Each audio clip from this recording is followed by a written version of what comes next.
ओम शांति। साकार मुरली से story. Prince.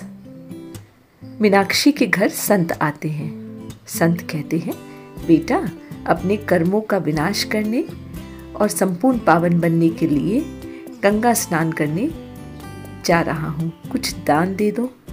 Meenakshi कहते, संत जी, गंगा स्नान से कोई पावन थोड़ी बनता है।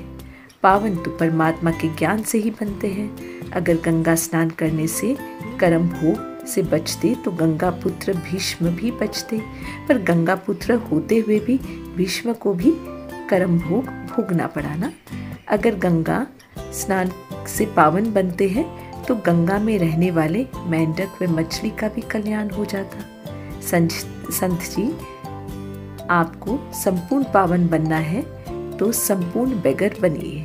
देह सहित सब संबंधों को भूल परमपिता परमात्मा को याद करिए, तब पावन बनेंगे। परमात्मा कहते हैं, हमें संपूर्ण पावन बनना है क्योंकि वापस घर जाना है और फिर पावन दुनिया में आना है। मीनाक्षी की बातें सुनकर संत जी मीनाक्षी को अपना चमत्कार दिखाने लगे। मीनाक्षी कहती, संत जी, चमत्कार दिखाने की बजाय अविनाशी भाग्य का चमकता हुआ सितारा बनने वाले सिद्धि स्वरूप बनिए। मीनाक्षी की बातों से प्रभावित होकर संत बोले, आपको इतना ज्ञान कहाँ से प्राप्त हुआ? मीनाक्षी ने कहा, हमें तो परमात्मा खुद पढ़ाते हैं ना। हमारी पढ़ाई है ही नई दुनिया के लिए। हमें बेगर से प्रिंस बनना है।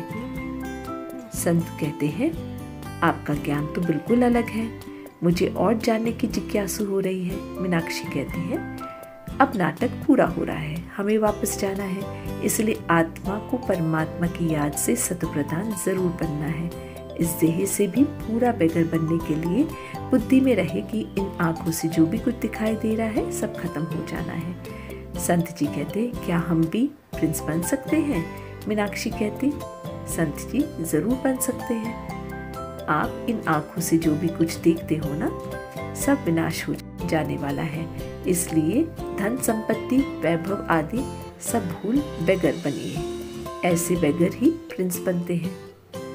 अब संत परमात्मा के ज्ञान को समझ जाता है और संपूर्ण पावन बनने के लिए पूरा बेगर बन परमात्मा को याद करते हैं।